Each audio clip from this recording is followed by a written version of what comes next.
E aí galera, beleza? Sejam bem-vindos ao Café com Leite Nerd. Griffith é com certeza um dos vilões mais cruéis que já apareceram na ficção, tendo cometido verdadeiras atrocidades até aqueles que mais admiravam ele. Mas afinal, Griffith sempre foi assim? Quais foram os pensamentos que fizeram ele chegar a atos tão cruéis? Qual foi a justificativa que ele deu para tamanha crueldade? Nesse vídeo aqui vamos falar sobre isso. Pega a sua xícara de café com leite e bora pro vídeo. Muito bem, podem ir para casa tomar café com leite. E não interfiram na luta.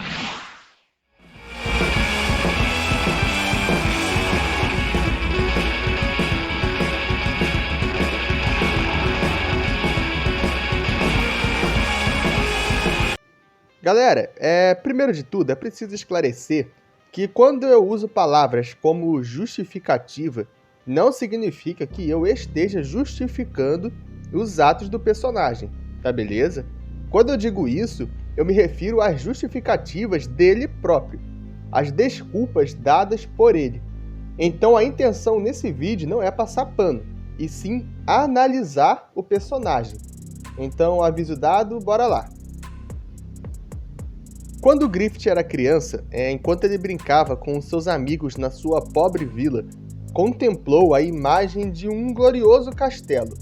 E naquele dia, vendo aquele castelo lá no alto, ele colocou na sua cabeça que de qualquer maneira ele teria aquilo.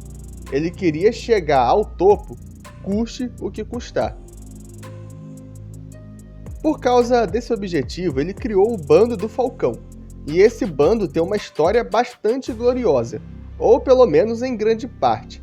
E eu não vou entrar tanto em detalhes sobre a história do bando nesse vídeo, porque eu já fiz um vídeo falando sobre a história desse grupo. E caso você queira assistir, fica até o fim desse vídeo aqui, que eu vou deixar aí na tela para vocês clicarem e irem para lá, beleza? Tá bem legal, vamos lá ver depois.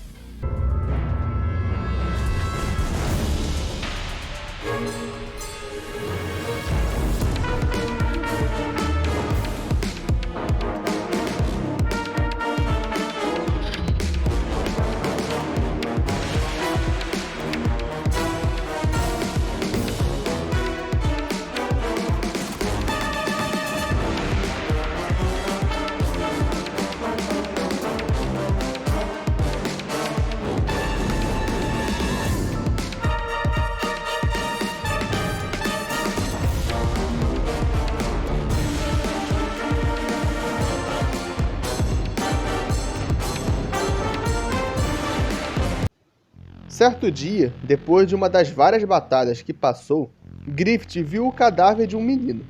E ele se lembrou desse menino como uma criança que o admirava muito. Uma criança que provavelmente o via como herói. Mas essa criança morreu em uma batalha por ele.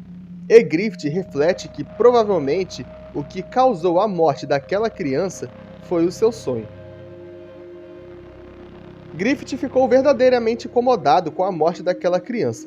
Tão incomodado que, para evitar mais mortes no campo de batalha, ele optou por vender o seu corpo a um nobre pederasta. E quando Casca questionou sobre o porquê de ele vender seu corpo ao invés de obter mais recursos através da vitória em batalhas, como eles sempre faziam, Griffith deixou claro que a razão daquilo era aquele menino.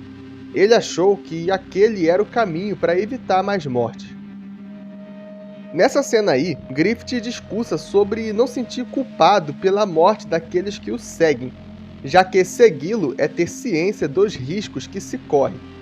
E se ele quer alcançar seu sonho, ele não pode se preocupar com isso. Mas isso é contraditório, porque no mesmo momento em que ele diz isso, ele se fere com as próprias unhas, demonstrando uma grande agonia emocional. Galera, tem um grande fator psicológico por trás dessa cena que vale a pena citar.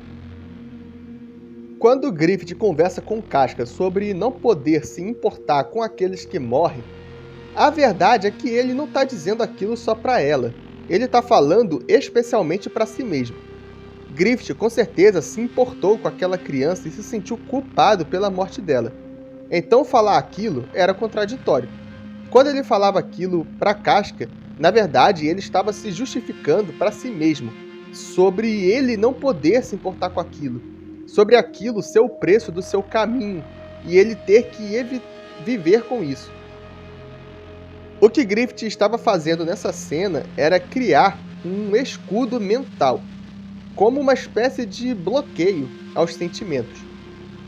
Quando nós não queremos nos importar com alguma coisa, nós sempre pensamos coisas como: isso não é problema meu, a culpa não é minha, e coisas assim. E normalmente pessoas que são inescrupulosas usam muito esse tipo de escudo.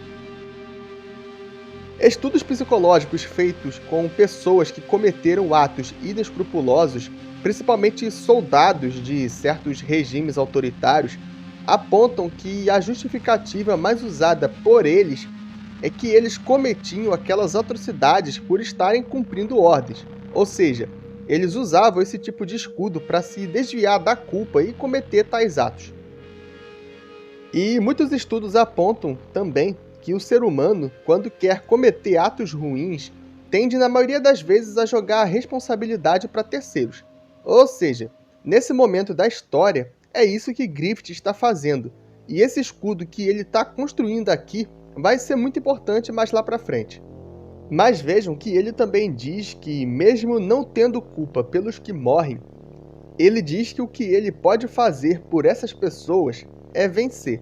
Ou seja, já que eles morreram pela minha ambição, por eles eu tenho que conseguir. Então ele basicamente se desvia da culpa, mas ao mesmo tempo se dá a responsabilidade de vencer por eles, o que é um argumento bastante conveniente, já que ele se protege da culpa e se motiva a continuar ao mesmo tempo. E com esse tipo de pensamento, a cada batalha, a cada morte, ele vai se motivando cada vez mais, já que cada vez mais pessoas vão ter morrido por ele, então ele tem que honrar todas elas. E nisso ele vai cada vez indo mais fundo, custe o que custar.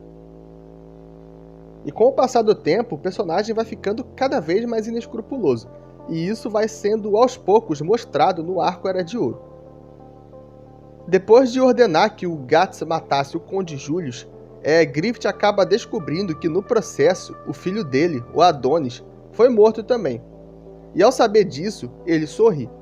E nisso nós vemos a transformação do personagem, indo de alguém que há anos atrás sofria pela morte de uma criança, para alguém que fica feliz com a morte de outra criança, por saber que isso foi uma vantagem para ele. E conforme a história vai avançando, ele vai fazendo várias outras coisas ruins e ficando cada vez mais apático a sentimentos, como quando reencontrou o nobre para o qual ele se vendeu e foi completamente frio em relação a ele, demonstrando estar cada vez mais frio e inescrupuloso. Mas em certo momento ele parece ainda ter um traço de humanidade em si, como no momento em que, após fazer mais uma de suas sujeiras na corte, ele se importou com o que o Guts pensava dele. Isso provavelmente aconteceu devido aos seus sentimentos que ele tinha pelo Guts, que provavelmente era um dos últimos resquícios de um sentimento positivo em Griffith. Mas veja que até o próprio Guts nessa cena justificou as ações de Griffith, dizendo que aquele era o caminho para o sonho dele. Essas palavras vindas de Guts fortaleceu ainda mais o escudo emocional de Griffith, como vamos ver mais para frente nesse arco. Mais para frente, quando Griffith estava preso, ele esfriou ainda mais o seu coração, como ele mesmo revelou em suas reflexões e devaneios. Isso com certeza ajudou a petrificar ainda mais o coração do personagem, que já era bem petrificado. E por fim foi acontecendo mais uma coisa ou outra, até que chegou o momento do eclipse. Mas antes de entrar mais especificamente no eclipse, tem outro fator psicológico e social envolvendo o Griffith que vai fazer com certeza toda a diferença na decisão dele, e que precisa ser colocado aqui. Esse fator é a adoração que as pessoas têm por ele. Durante as minhas análises do arco Era de Ouro, eu bati várias vezes na tecla do aspecto messiânico de Griffith, sobre como Griffith é idolatrado por todos ao seu redor, seja pelo seu próprio bando ou seja pelo povo mesmo. Todos viam Griffith como um ser superior, especial, inalcançável. toda essa adoração inevitavelmente fez com que Griffith se sentisse assim também. Em pouca ou grande escala, ele se sentia superior a todos que o rodeavam e que de alguma forma todos deveriam estar à sua disposição. Pessoas narcisistas e megalomaníacas como Griffith costumam ter essas características bem fortes na sua personalidade. Então vejam que aí nós temos a fusão de dois fatores muito perigosos: o sentimento de desvio de culpa somado ao pensamento de que os outros estão à sua disposição.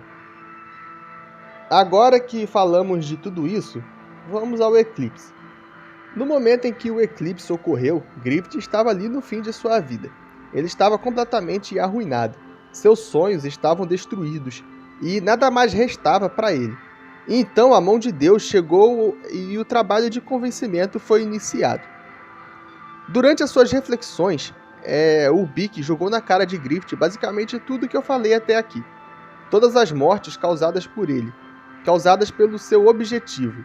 Então, todos os elementos psicológicos do personagem que foram sendo implantados anteriormente vieram à tona aqui.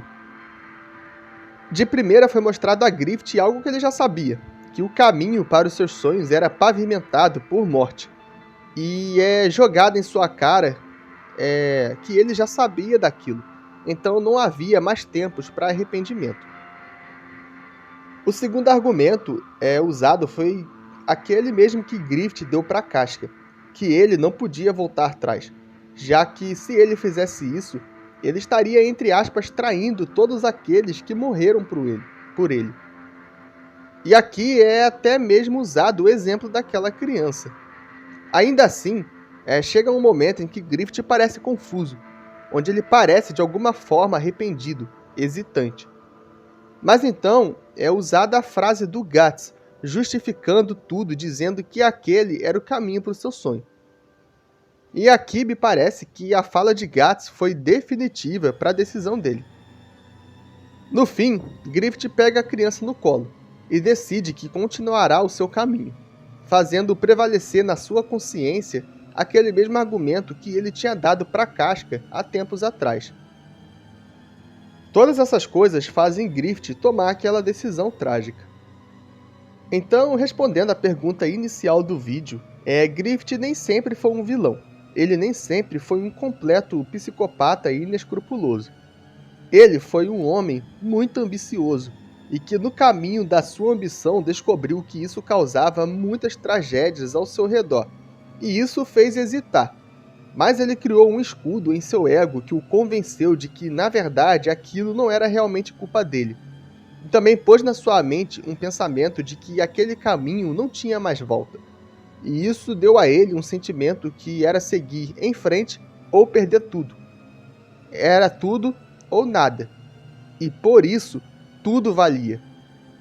E além disso, pessoas ao seu redor deram força para os seus atos, como o Guts e a Casca, por exemplo. E por fim, ao ser sempre adorado, idolatrado e justificado por todos ao seu redor, ele também se sentiu no direito de usar aquelas vidas para cumprir os seus objetivos. Mas é importante deixar claro que, mesmo embora Griffith não tenha sido de todo mal a princípio, ele com certeza tinha uma natureza maligna, já que mesmo apesar de ter consciência de todo o mal que ele causou e ainda causaria, e mesmo tendo sido balançado por isso em alguns momentos, ele sempre decidiu continuar.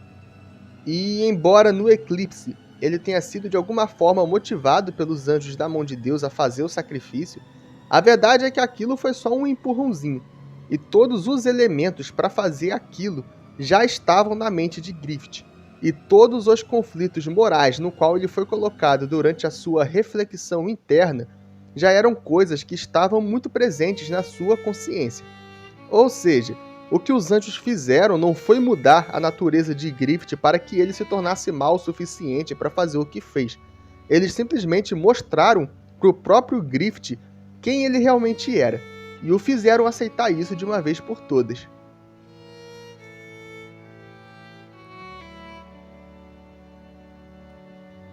A Apesar de ser um personagem de uma obra fictícia em um mundo fantástico, Griffith, assim como todo personagem bem construído, tem elementos completamente humanos e que podem ser vistos também em pessoas reais.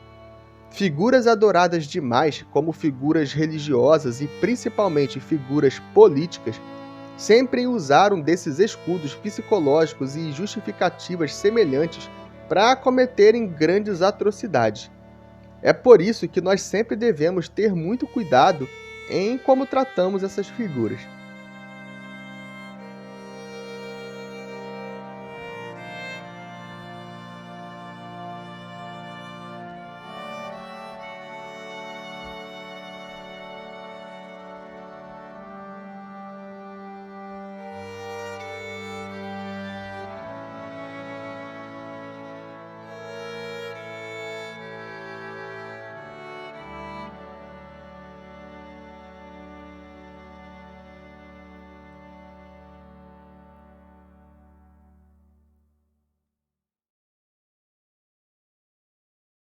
Enfim, galera, espero que vocês tenham curtido o vídeo de hoje e compreendido um pouco melhor esse aspecto tão sombrio da personalidade de Griffith.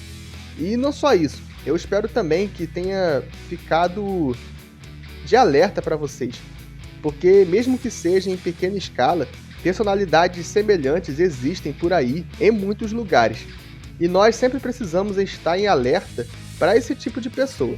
Não idolatrem ninguém, sejam críticos a todos, e nunca relativizem a culpa. Agora vão estar passando aí na tela alguns vídeos de Berserk aqui do canal, principalmente vídeos onde eu analiso alguns aspectos do Griffith. Então cliquem aí no que interessar a vocês e passem mais um tempinho com a gente. Até a próxima, galera!